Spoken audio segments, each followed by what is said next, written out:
कहानी है चंद्रकांता की।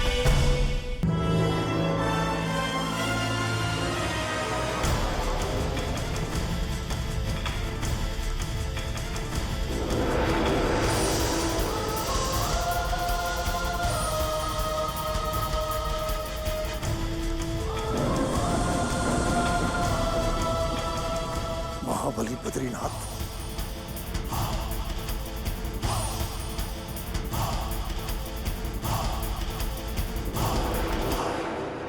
महाराज की जय।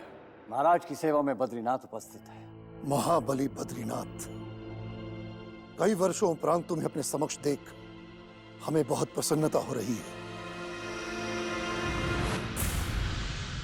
परंतु बद्रीनाथ, चुनारगढ़ के शत्रुओं ने शिवगढ़ के महल पर जो ईंट फेंकी है, अब उसका जवाब हमें पत्थर से देना होगा। बस इसीलिए हमने तुम्हें याद किया है। किंतु इस थाल में क्या लेकर आए हो? आपके लिए एक छोटी सी भेंट महाराज। जिस महाशत्रु ने आपको ललकारा है, उसी के एक योद्धा की हम ये अभिमान बरस सर काट कर लाए हैं।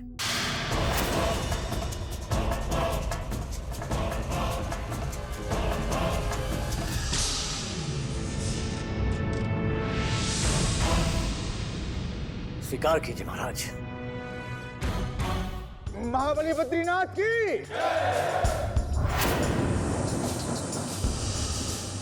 महाबली बद्रीनाथ की। हमें तुम पर गर्व है महाबली बद्रीनाथ। अब हमें पूर्ण विश्वास हो गया है कि हम चुनारगढ़ के शत्रुओं को आसानी से धूल चटा सकते हैं। बताइए पंडित जगन्नाथ, चुनारगढ़ में हमारे विरुद्ध कैसे षड्यंत्र रचे जा रहे हैं? बद्री, चुनारगढ़ के महाराज वीरेंद्र सिंह का दावा है कि युद्ध के दौरान वो हमारे महाराज का सर काट कर चुनारगढ़ ले जाएंगे और हमसे शिवगढ़ का राज्य भी छीन लिया जाएगा। शत्रु का यह ख्वाब कभी पूरा नहीं होगा पंडित जगन्नाथ। यदि युद्ध हुआ तो हम वीरेंद्र सिंह का सर काट के राज शिवदत्त के कदमों में रख देंगे। महाबली बद्रीनाथ की, महाबली बद्रीनाथ की। महाराज, लगता है वीरेंद्र सिंह का अंत अब निकट आ गया है। चुनारगढ़ में होने वाले विनाश को अब देवता भी नहीं रोक पाएंगे। हुजूर, एक अशुभ सूचना है हुजूर। मैनपुरी के जंगल में सूर्यभान सिंह जी का शव मिला। क्या? सूर्यभान सिंह का शव? शव में केवल धड़ ही मिला, सर गायब है हुजूर। चुनारगढ़ के महायोद्धा का इतना बुरा अवसर नहीं हो सकता। जरूर तुम्हारे गुप्तचरों की आंखों का धोखा है ये। नहीं हुजूर, दुर्भाग्य से सच। सूर्यभान सिंह जी अभी संसार में नहीं रहे। तो उन्हें मौत के घाट उतरने वाला भी जीवित नहीं रहेगा। कौन है ये? गुप्तचरों का कहना है ये कार्य बद्रीनाथ का हो सकता है। बद्रीनाथ? घात लगाकर आक्रमण करने वाला वो कायर बद्रीनाथ ही हो सकता। परमवीर, पीठ पीछे से वार करना उसकी पुरानी आदत रही है। यदि ये सच है तो बद्रीनाथ की मौत सिर्फ हमारे हाथों से होगी। बस यही पता लगाना है कि वो कार बद्रीनाथ छुपा कहां है।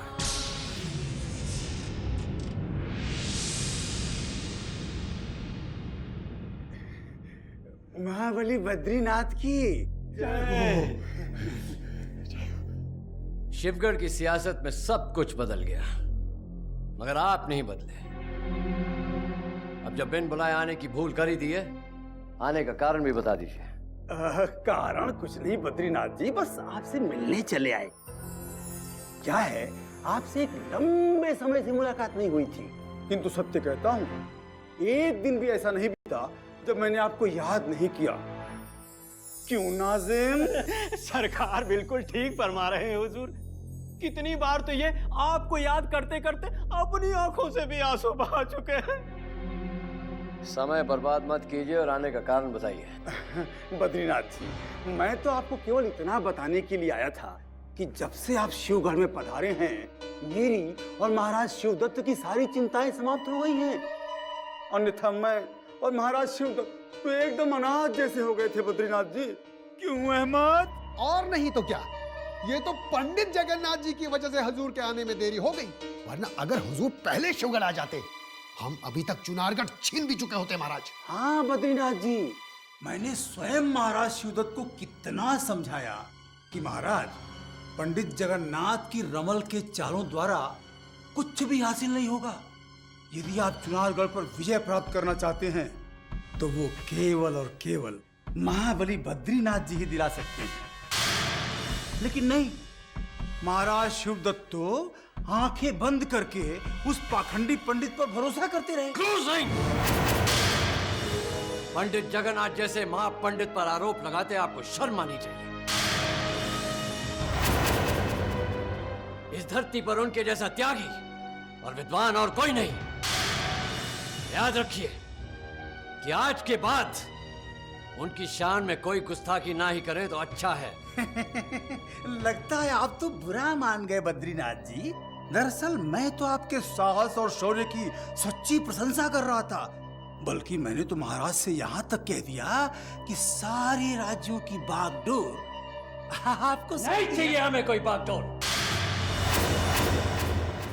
हम एक योद्धा हैं और मरते दम तक योद्धा ही रहेंगे। अब आप हमारे और चुनारगढ़ के बारे में सोचना छोड़ दीजिए। और हाँ, अब कोई षड्यंत्र रचने की भूल मत कीजिएगा, वरना सूर्यबाण की तरह आपका सर भी धड़ से अलग करते हमें देर नहीं लगेगी।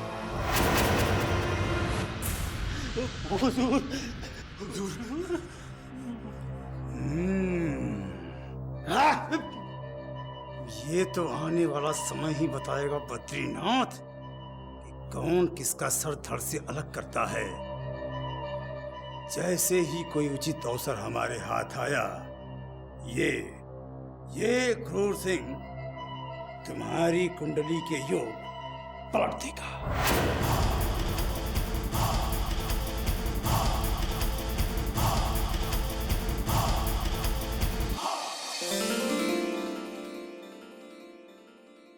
बद्रीनाथ जी,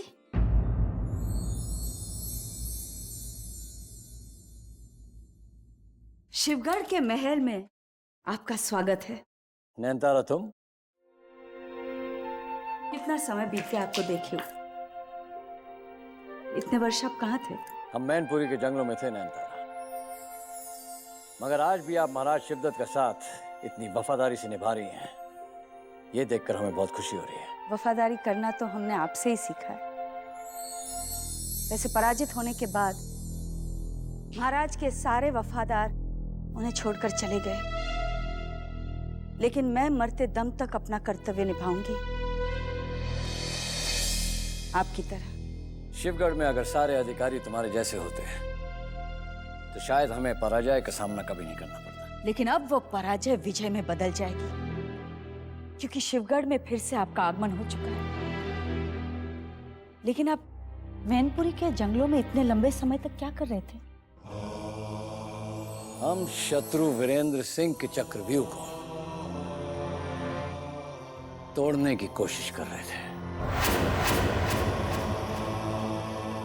तो आप अपना कार्य अधूरा छोड़कर फिर से महल में क्यों लौट आए?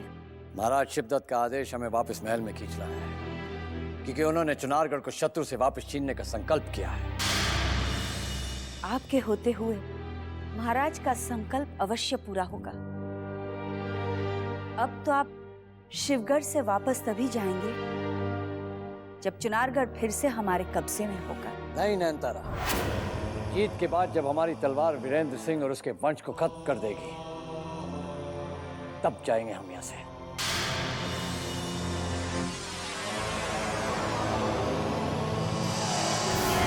मुझे जो जानना था वो मैंने जान लिया है बद्रीनाथ, और अब तुम्हें मरने से कोई नहीं रोक सकता।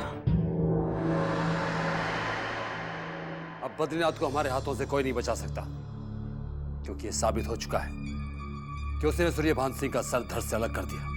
उसे ऐसी भयानक मौत मिलनी चाहिए परमवीर सिंह कि उसका शव देख के सारा का सारा शिवगढ़ कांप उठे। शत्रु का सर कुचलना बहुत जरूरी हो गया है पद्मिनी।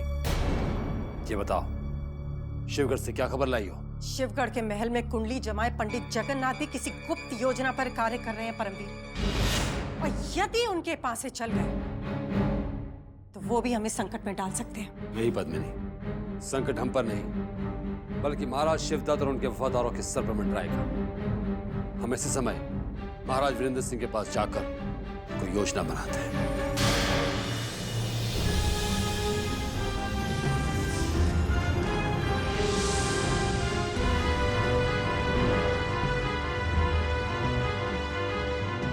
महाराज महारानी चंद्रकांता की जय हो। क्या बात है परमवीर सिंह, आपकी आंखों में क्रोध के अंगारे क्यों दहक रहे हैं? महाराज, महायोद्धा सूर्यभान सिंह का सर काटने वाला शत्रु बद्रीनाथ ही है। बद्रीनाथ ने हमारे योद्धा की हत्या करके हमें युद्ध छेड़ने की चेतावनी दी है। लगता है महाराज शिवदत्त अब युद्ध करने का संकल्प कर चुके हैं। शत्रु शिवदत्त की आखिरी लड़ाई होगी रानी साहिबा। अब युद्ध का ब्यूगल बजने से पहले उस बद्रीनाथ का सर हम महाराज को उपहार में देना चाहते हैं। बदले की इस आग का हम सम्मान करते हैं परमवीर सिंह। अब अगर हमने ईंट का जवाब पत्थर से नहीं दिया तो हमें कायर समझा जाएगा। हम आपको बद्रीनाथ का सिर कलम करने की इजाजत देते हैं। आपके इस निर्णय से हम प्रसन्न हुए महाराज। शत्रु का सर कलम करने के लिए हम तुरंत महायोद्धा माधव सिंह को भेज देते हैं। क्षमा कीजिएगा रानी साहिबा, बद्रीनाथ का सर काटने का संकल्प हमने लिया है और हम उसे ऐसी दर्दनाक मौत देना चाहते हैं जिससे देखकर शत्रु शिवदत्त का पत्थर जैसा दिल भी थर जाएगा। शिवगढ़ में महाबली बद्रीनाथ की उपस्थिति हमारे शत्रुओं के लिए खुली। चुनारगढ़ की सेना ने शिवगढ़ को चारों तरफ से भले ही घेर लिया हो, परंतु हम पर धावा बोलने से पहले अब उन्हें 100 बार सोचना पड़ेगा। महाराज, अगर युद्ध हुआ तो जीत केवल आपकी होगी, मगर उसके लिए हमें एक नई योजना बनानी पड़ेगी और पुरानी रणनीति को बदलना होगा। तुम बिल्कुल सही कह रहे हो बद्री।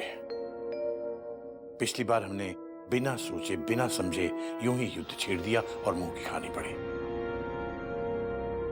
यहां तक कि चुनारगढ़ भी हमारे हाथ से चला गया। महाराज, इस बार युद्ध छेड़ने से पहले हमें सही समय और सही कूटनीति से काम लेना होगा।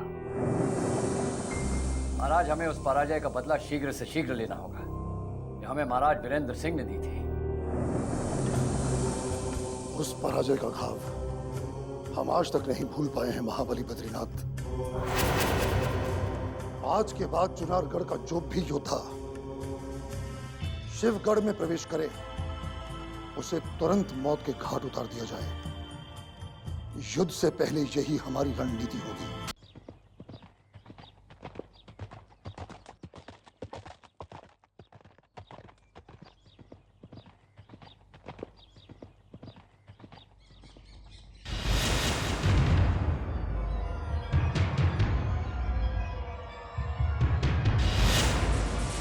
मैं जानता था परमवीर सिंह कि आपको चंडीलाल के द्वार पर अवश्य आना पड़ेगा, क्योंकि सूर्यभान की हत्या से आपके मन में फिर से बदले की आग सुलग उठी है।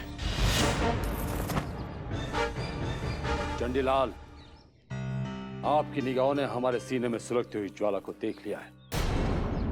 शत्रु शिवदत्त ने हमारे योद्धा को मौत के घाट उतारकर अब अपने लाखों सैनिकों की मौत खुद मुकर्रर कर दी है। नहीं, बल्कि महाराज शिवदत्त ने हमारे योद्धा का रक्त बहाकर चैन से सोए हुए महाराज वीरेंद्र सिंह को नींद से जगा दिया है परमवीर सिंह, और उन्होंने चेतावनी दे दी है कि हारे हुए चुनारगढ़ को वापस छीनने का समय आ गया है। क्या शत्रु की बाजुओं में इतनी ताकत बची है तो चुनारगढ़ को वापस पाने का ख्वाब भी देख सके? चंडीलाल, लगता है इस समय ने आपकी बुद्धि को भी कुंद कर दिया, जो शत्रु को शक्तिशाली समझने की भूल कर रहे हैं। शत्रु को कमजोर समझना पराजय का सबसे बड़ा कारण होता है परमवीर सिंह। महाराज शिवदत्त अपने राज्य को पाने के लिए जो योजनाएं बना रहे हैं वो किसी भी पल सफल हो सकती है। यह आपका गणित है चंडीलाल, या शत्रु शिवदत्त की तरफ झुकने का कोई संकेत है? समझदार को समझने के लिए सिर्फ एक इशारा ही काफी होता है परमवीर सिंह। ये आवश्यक नहीं है कि महाराज वीरेंद्र सिंह सारी उम्र हम पर राज करें। यदि महाराज शिवदत्त ने अपनी शक्ति फिर से हासिल कर ली तो उन्हें चुनारगढ़ के सिंहासन पर बैठने का एक अवसर अवश्य मिलना चाहिए। चंडीलाल, आज तक हमने आपको महाराज का वफादार समझा, पर आप तो आज दिन का सांप निकले। अगर हमें महाराज वीरेंद्र सिंह की इजाजत की परवाह न होती तो इसी समय आपको ये सर धड़ से अलग कर देते। सत्य हमेशा कड़वा होता है परमवीर सिंह, और ये मत भूलिए कि सियासत की बिसात में कोई किसी का मित्र नहीं होता। समय रहते यदि आपने विद्रोह नहीं किया तो यकीन मानिए जिंदगी भर आप गुलामी की जंजीरों में जकड़े रहे। समझदारी इसी में है परमवीर सिंह कि आप महाराज शिवदत्त से हाथ मिला लीजिए, अन्यथा मुझे मत कहिएगा कि मैंने आपको समझाया नहीं। हम आपको अपना समझकर शत्रु के विरुद्ध योजना बनाने आए थे, और ये हमारी भूल थी। अब हम महाराज को आपका वो रूप दिखाएंगे चंडीलाल जो अभी हमने देखा। याद रखना, चुनारगढ़, विजयगढ़ और नौगढ़ की तरफ नजर उठाकर देखने की कोशिश भी मत करना, नहीं तो तुम्हारी मृत्यु निश्चित है। निश्चित।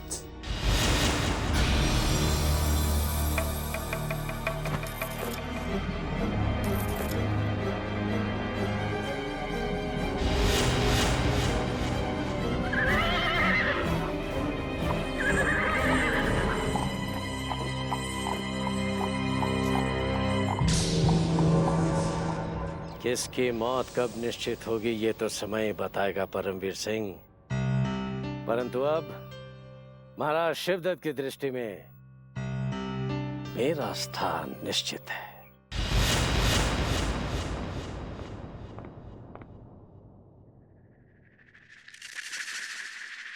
महाराज शिवदत्त की जय हो।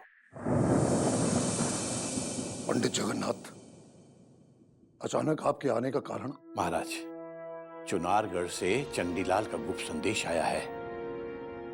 वो आपकी शरण में आकर चुनारगढ़ के विरुद्ध कार्य करना चाहता है। ये चंडी की चाल है पंडित जगन्नाथ, वरना अचानक कई वर्षों बाद उससे अपने शत्रु की याद नहीं आती।